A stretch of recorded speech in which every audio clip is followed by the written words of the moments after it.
नमस्कार मित्रों, आप सभी को 10वीं जो क्लास है, इस 10वीं क्लास के एनसीईआरटी बुक साइंस का अगर हम लोग बातचीत करते हैं तो इसमें केमिस्ट्री, फिजिक्स और बायोलॉजी ये तीनों सब्जेक्ट हैं। हम लोग केमिस्ट्री के एक एक बिंदुओं पर बड़ी विस्तार पूर्वक परिचर्चाएँ करेंगे। कई स्टूडेंट का यह कहना हुआ कि सर कुछ ऐसा कार्य करिए कि जिससे साफ साफ जो हो क्लीन वीडियो जो हो दिखाई दे, तो उसके लिए हम एक नए सॉफ्टवेयर के द्वारा आपके लिए स्पेशल नोट्स लाए हैं। तो तमाम हाई स्कूल के शिक्षक बंधु से आग्रह है कि इस वीडियो को अधिक से अधिक शेयर करें, उन तमाम स्टूडेंट के पास पहुंच जाए जो इस वर्ष मैट्रिक का बोर्ड एग्ज़ाम देने वाले हैं या तमाम बोर्ड परीक्षा देने वाले जो स्टूडेंट हैं, उस तमाम स्टूडेंट को यह लाभ मिलेगा। तो लगातार YouTube channel chemistry live Kanti पर आप लगातार बने रहिए और लेखक महोदय आपको लगातार वीडियो प्रोवाइड करते रहेंगे। लगातार हम सीरियल बाय सीरियल करके लगातार आज से वीडियो हम प्रारंभ कर रहे हैं क्लास 10th के लिए, जो एनसीईआरटी बुक की है। तो आइए हम लोग केमिस्ट्री पर विचार करते हैं। देखिए 10वीं जो क्लास है, क्लास 10th जो है ना, इसमें केमिस्ट्री में टोटल चैप्टरों की अगर बातचीत करें तो पहला chapter chemical reaction and equation है, दूसरा chapter acid base and salt हैं, तीसरा मेटल और नॉन मेटल हैं और चौथा चैप्टर आपको क्लासिफिकेशन ऑफ कार्बनिक कंपाउंड है। पांचवा चैप्टर क्लासिफिकेशन ऑफ पांचवा चैप्टर हम लोग जो पढ़ते हैं वह classification of period and periodicity of element, तत्वों का आवर्ती वर्गीकरण, और फिर सेपरेशन ऑफ नेचुरल रिसोर्स के बारे में हम लोग पढ़ते हैं। इतने चैप्टर हम लोग केमिस्ट्री में पढ़ते हैं और अंतिम में प्रैक्टिकल दिया गया प्रायोगिक, जिसमें विभिन्न प्रकार के एक्सपेरिमेंट से संबंधित बातों को हम जानेंगे। तो आइए हम लोग केमिस्ट्री के chemical reaction and equation chapter पर हम लोग बातचीत यहाँ पर करेंगे। तो सबसे पहले आप चैप्टर का नाम जानिए कि केमिकल रिएक्शन एंड इक्वेशन यहाँ पर लिखा हुआ है, रासायनिक अभिक्रिया और समीकरण। क्लियर? इसमें सबसे महत्वपूर्ण जो पॉइंट हैं वह है केमिकल रिएक्शन, रासायनिक अभिक्रिया। लेकिन केमिकल रिएक्शन को समझने के लिए हमें कई बातों को जानना आवश्यक है। जैसे हम पढ़ते हैं परिवर्तन के बारे में, चेंजिंग के बारे में, तो हम लोग क्या देखते हैं कि हमारे वातावरण में अनेकों प्रकार के बदलाव होता है हमारे आस पड़ोस में। तो ये जो बदलाव होते हैं उस बदलाव को हम लोग परिवर्तन कहते हैं। जैसे दूध से दही का बनना, भोजन का पचना, आर्द्र वायु के संपर्क में लोहे पर जंग लगना, ये तमाम प्रकार के परिवर्तन जो होते हैं उसमें मूल पदार्थ अपनी गुण और पहचान खो करके एक नए पदार्थ का निर्माण करते हैं। तो उसमें होने वाली जो अभिक्रिया होती है वह रासायनिक अभिक्रिया होती है। तो आखिर सवाल ये है कि रासायनिक अभिक्रिया क्या है। आखिर हम लोग केमिकल जो रिएक्शन की बातचीत करते हैं वह केमिकल रिएक्शन क्या है। तो जब कोई पदार्थ, आपको यहाँ पर दिखाई दे रहा है स्क्रीन पर, कि जब कोई पदार्थ अकेले या किसी अन्य पदार्थों के साथ क्रिया करके एक या अधिक भिन्न गुण वाले नए पदार्थ का निर्माण करते हैं, तब वह जो अभिक्रिया होते हैं वह अभिक्रिया रासायनिक अभिक्रिया कहलाते हैं।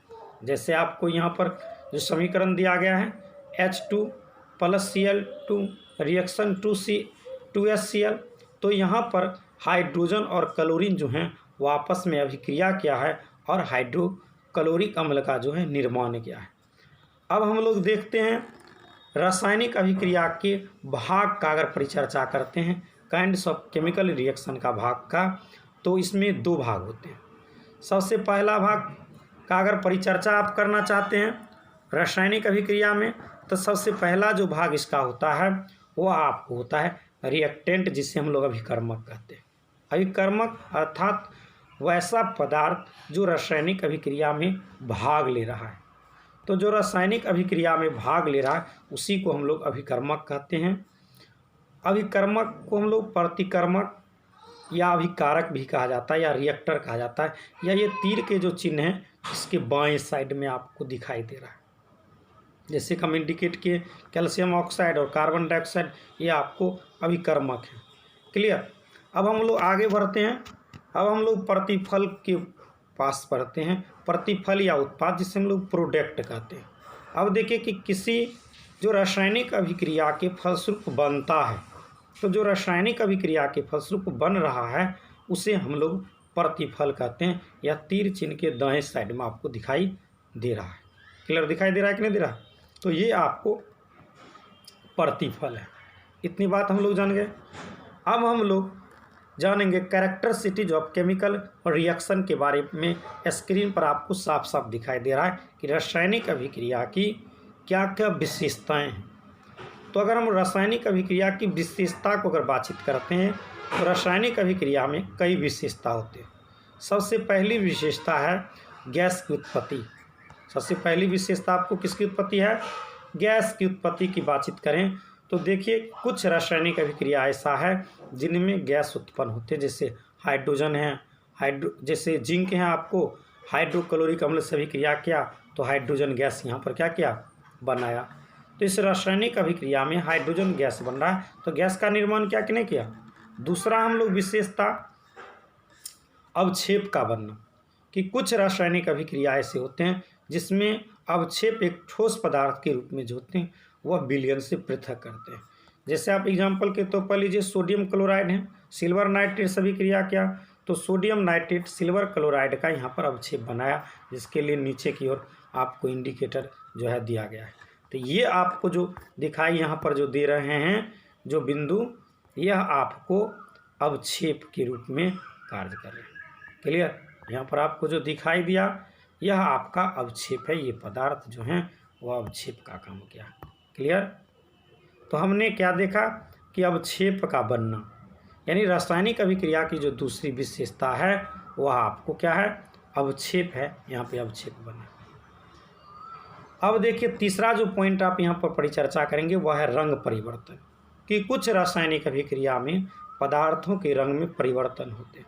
जैसे पोटासियम परमैंगनेट यहाँ पर है, इसमें नींबू का रस निचोड़ के डालते हैं, इसका जो बैगनी कलर होता है वह समाप्त हो जाता है।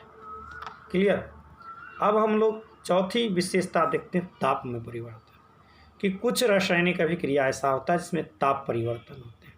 तो कुछ में ऊष्मा लगते हैं तो ऊष्मा शोषी अभिक्रिया कहा जाता है, कुछ ऊष्मा उत्पन्न करते हैं उसको ऊष्मा क्षेपी अभिक्रिया कहता है, जिसके बारे में आगे हम विस्तार से जानेंगे। ये परीक्षा में बार बार क्वेश्चन आता है।